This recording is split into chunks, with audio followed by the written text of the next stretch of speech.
নমস্কার সবাইকে, আশা করি সবাই খুব ভালো আছো। আমার রান্না চ্যানেলে তোমাদের সকলকে জানাই স্বাগত। আজকের রেসিপি ভালো লাগলে চ্যানেলটা প্লিজ সাবস্ক্রাইব করে দিও, পাশে থাকা বেল আইকনটা প্রেস করে দিও যাতে আমি যখন ভিডিও দেব খুব সহজেই তোমাদের কাছে ভিডিওটা পৌঁছে যায়। তোমাদের করা একটা লাইক আর সাবস্ক্রাইব আমাকে পরবর্তী ভিডিও তৈরি করতে অনেকটা মোটিভেট করে। আমার ইউটিউব চ্যানেলের ডেসক্রিপশনে ফেসবুক পেজের লিঙ্ক দেওয়া আছে, তোমরা ফেসবুক পেজটা প্লিজ ফলো করে দিও। সকালের ব্যস্ততা কিংবা বিকেলের হালকা খিদে ঝটপট অথচ সুস্বাদু কী বানাবে তা নিয়ে রোজই কি চিন্তায় পড়ো? আজ আমি তোমাদের সাথে শেয়ার করব একটি অসাধারণ এবং সহজ রেসিপি যা খুব কম সময় তৈরি করা যায় এবং সকালের জলখাবার থেকে সন্ধ্যের টিফিন সব ক্ষেত্রে একদম পারফেক্ট। আমরা অনেক সময় ভাবি যে ঘরে থাকা সাধারণ উপকরণ দিয়ে কি নতুন কিছু বানানো যায়, আর সেই ভাবনার দারুণ সমাধান হলো আজকের রেসিপি চিড়ের পোলাও। প্রত্যেকেরই খুব পছন্দের সুস্বাদু এবং পুষ্টিকর এই খাবারটি খুব অল্প সময় তৈরি করা যায়। ভিডিওতে আমি কিছু টিপস শেয়ার করেছি যাতে চিড়ের পোলাও হয় একদম ঝরঝরে, তাই ভিডিওটা স্কিপ না করে অবশ্যই শেষ অবধি দেখার অনুরোধ রইল। চলো তাহলে দেরি না করে শুরু করা যাক আজকের রেসিপি চিড়ের পোলাও। চিড়ের পোলাও বানানোর জন্য আমি এখানে আলু, গাজর, বিনস, পেঁয়াজ সব কিছু কেটে ধুয়ে জল ঝরিয়ে রেখেছি। এরপর একটি পাত্রে আলু, গাজর, বিনস সব কিছু একসাথে দিয়ে সামান্য নুন দিয়ে মাখিয়ে রাখবো 3 থেকে 4 মিনিট, যাতে সবজিগুলো নরম হয়ে যায় আর তাড়াতাড়ি ভাজাও হয়ে যায়। আমি এখানে 200 গ্রাম চিড়ে নিয়েছি। পাতলা চিড়ে নিলে কিন্তু পোলাও বানালে ভেঙে যাবে, একটু মোটা চিড়ে নিতে হবে। এবার একটা পাত্রের মধ্যে চিড়েটা ঢেলে নেব। এর মধ্যে জল দিয়ে হালকা হাতে 2 থেকে 3 বার জল পাল্টে পাল্টে ধুয়ে নিতে হবে। এরপর চিড়েটা 5 মিনিট অল্প জলে ভিজিয়ে রাখবো যাতে চিড়েটা নরম হয়ে যায়।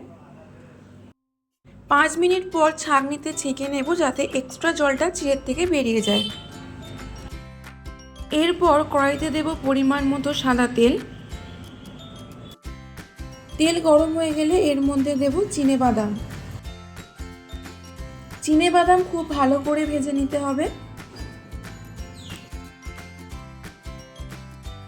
এই সময় গ্যাসের ফ্লেম মিডিয়ামে রাখতে হবে। চিড়ের পোলাওতে চিনেবাদাম দিলে কিন্তু খেতে খুবই ভালো লাগে। বাদামগুলো ভাজা হয়ে গেলে একটা প্লেটে তুলে নেব। এরপর কড়াইতে আবারও সাদা তেল দিয়ে তেল গরম হয়ে গেলে তার মধ্যে দেব নুন মাখিয়ে রাখা আলু, বিনস আর গাজর। সমস্ত সবজি মিডিয়াম টু হাই ফ্লেমে 4 থেকে 5 মিনিট ভালো করে ভেজে নেব। যেহেতু সবজিতে আগে থেকেই নুন মাখিয়ে রেখেছিলাম তাই সবজি ভাজতে খুব বেশিক্ষণ সময় লাগবে না।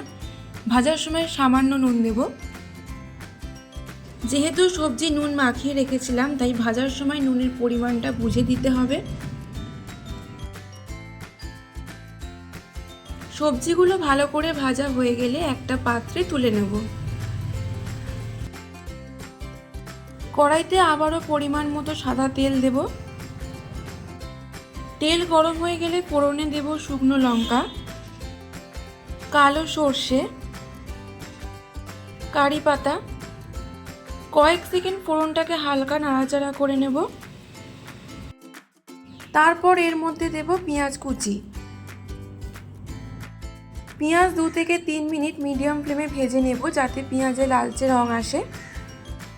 পেঁয়াজ খুব বেশিক্ষণ ভাজার দরকার নেই, হালকা ভাজা ভাজা হয়ে গেলে এর মধ্যে দেব ধুয়ে জল ঝরিয়ে রাখা চিড়ে। সব কিছুর সাথে চিড়েটা ভালো করে মিশিয়ে নেব। সামান্য চিনি আর নুন দেব। যেহেতু নুন দিয়ে সবজি মাখিয়ে রেখেছিলাম, আবার সবজি ভাজার সময়ও নুন দিয়েছিলাম, তাই নুনের পরিমাণটা বুঝে দিতে হবে।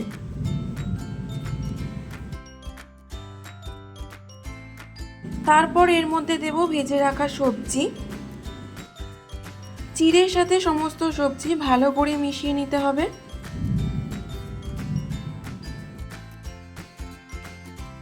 এরপর দেব কাঁচা লঙ্কা কুচি আর ভেজে রাখা চিনেবাদাম। তোমরা এখানে কাজু বাদাম কিশমিশ দিতে পারো। সব কিছু মিডিয়াম ফ্লেমে 2 থেকে 3 মিনিট ভালো করে মিশিয়ে নিলে রেডি চিড়ের পোলাও। তোমরা অবশ্যই রেসিপিটা ট্রাই করো সকালের জলখাবারে, অফিসে বা বাচ্চাদের স্কুলের টিফিনে। আশা করি রেসিপিটা তোমাদের ভালো লেগেছে। আমাকে কমেন্ট বক্সে লিখে জানিও তোমাদের কেমন লাগলো। যারা আমার চ্যানেলটা সাবস্ক্রাইব করে আমার পাশে তাদের অসংখ্য ধন্যবাদ। আর যারা এখনও সাবস্ক্রাইব করোনি তাদের সাবস্ক্রাইব করার অনুরোধ রইল। আবার দেখা হবে নতুন একটা রেসিপি। ততক্ষণ সবাই ভালো থেকো, সুস্থ থেকো আর সবাইকে ভালো রেখো।